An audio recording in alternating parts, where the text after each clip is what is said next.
বন্ধুরা, আমাদের ভিডিওটি ভালো লেগে থাকলে লাইক, কমেন্ট, শেয়ার এবং সাবস্ক্রাইব করে আমাদের সাথেই থাকুন। আরে না না, আমি গরিব বলে এই বন আমার জীবন বাঁচায়।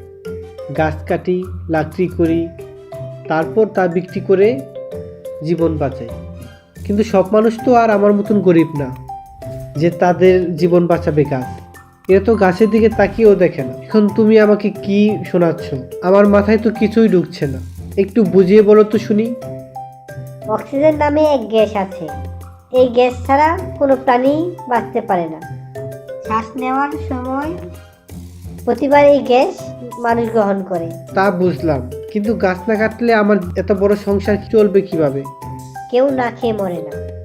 এতদিন তো বনই তোমাকে বাঁচিয়ে রেখেছে। এরপরও বেঁচে থাকার জন্য তোমাকে ভালো কাজ করতে হবে কাঠুরিয়া ভাই। কি কাজ করতে হবে ঝটপট বলো। প্রতিদিন তোমাকে 2টি করে গাছের চারা এনে বনে লাগিয়ে দিতে হবে। এতে আমার লাভ? এতে শুধু তোমারই লাভ না, এতে সবারই লাভ। তুমি বাঁচবে এবং আমরা সবাই বাঁচবো। তুমি আমার কথা রাখো। বাসায় চলে গেল।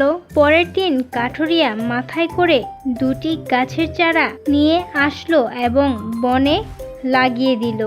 এতে বনের সবাই খুশি হলো। গাছেরা কাঠুরিয়াকে ধন্যবাদ দিল।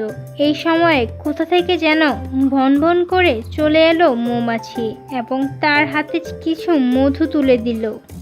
এই নাও তোমার পুরস্কার। প্রতিদিন তুমি এইভাবে বনে গাছ লাগাবে।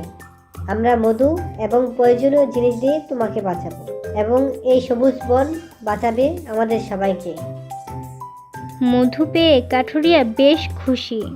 কাঠুরিয়া প্রতিদিন কুড়াল না নিয়ে এসে গাছ নিয়ে আসে এবং মধু নিয়ে বাসায় ফিরে তা বিক্রি করে তার সংসার চালায়। বন্ধুরা, গল্পের মৌমাছি আমাদের শিখিয়ে দিল যে লাগামহীন বৃক্ষ নিধন বন্ধ করা দরকার। পাশাপাশি মাঝে মধ্যে গাছ লাগানোর বিষয়ে আমাদের সচেতন হওয়া দরকার। এতে আমাদের বৃক্ষ সম্পদ যেমন বৃদ্ধি পাবে, তেমনি প্রাকৃতিক সৌন্দর্য বৃদ্ধি পাবে।